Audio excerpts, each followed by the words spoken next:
Hi കൂട്ടുകാരെ, എല്ലാവർക്കും സുഖമല്ലേ? ഇന്നത്തേതൊരു ഫ്രൂട്ട് സലാഡിൻ്റെ റെസിപ്പിയാണേ. അപ്പോൾ നമുക്ക് എന്താണ് എന്ന് പോയി കാണാം.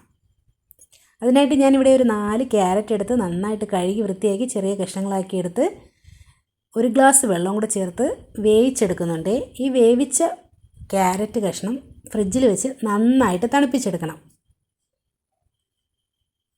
നിങ്ങൾക്ക് ഈ വീഡിയോ ഇഷ്ടപ്പെടുകയാണെന്നുണ്ടെങ്കിൽ ലൈക്കും കമൻറ്റും ചെയ്യാൻ മറക്കണ്ട. പുതിയ ആൾക്കാരുണ്ടെങ്കിൽ ഒന്ന് സപ്പോർട്ട് ചെയ്യണം കേട്ടോ. ഞാനിത് വേവിച്ച് ഫ്രിഡ്ജിൽ വെച്ച് തണുപ്പിച്ചെടുത്തതാണ്. ഇനി നമുക്കിത് ഒരു മിക്സിയുടെ ജാറിലേക്ക് ഇട്ട് നന്നായിട്ടൊന്ന് അരച്ചെടുക്കാമേ. ഇതിൽ വേണ്ടുന്ന സാധനം എന്ന് പറയുമ്പോൾ നമുക്ക് 2 ഏലക്ക ഇട്ട് കൊടുക്കണം കേട്ടോ. ഏലക്കയുടെ ഒരു ഫ്ലേവർ കിട്ടാൻ വേണ്ടിയിട്ടാണ്. വേണമെങ്കിൽ ഇട്ടാൽ മതി, പക്ഷേ ഏലക്കയും കൂടെ ഇടുമ്പം ഒരു പ്രത്യേക ടേസ്റ്റ് കിട്ടും കേട്ടോ. ഇനി വേണ്ടത്, ഞാനിവിടെ ഒരു 3/4 കപ്പ് പഞ്ചസാരയാണ് എടുക്കുന്നത്. മധുരം കുറച്ചാണ് ഞാൻ ചേർക്കുന്നത്. ഓരോരുത്തരുടെ ആവശ്യത്തിനനുസരിച്ച് മധുരം ചേർക്കാം. ഇതും കൂടെ ചേർത്ത് നന്നായിട്ടൊന്ന് അരച്ചെടുത്തിട്ടുണ്ട്. ഇതിന് ശേഷം നമുക്ക് എല്ലാ ഫ്രൂട്ട്സുകളും കട്ട് ചെയ്ത് ഓരോന്നായിട്ട് ഇതിലേക്ക് ഇട്ട് കൊടുക്കാം കേട്ടോ.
ഇനി നമുക്കിതിലേക്ക് തണുത്ത പാലാണ് ഒഴിച്ചു കൊടുക്കുന്നത്. ചൂടായി തിളപ്പിച്ച് തണുപ്പിച്ചെടുത്ത പാലാണ് ഒഴിച്ചു കൊടുക്കുന്നത്. ഞാനിവിടെ 1/2 ലിറ്റർ പാലാണ് എടുത്തിട്ടുള്ളത്. പാലും കൂടെ ഒഴിച്ച് മിക്സ് ചെയ്ത് കൊടുക്കാം. ഇനി നമുക്ക് മാതളമാണ് ചേർത്ത് കൊടുക്കുന്നത്.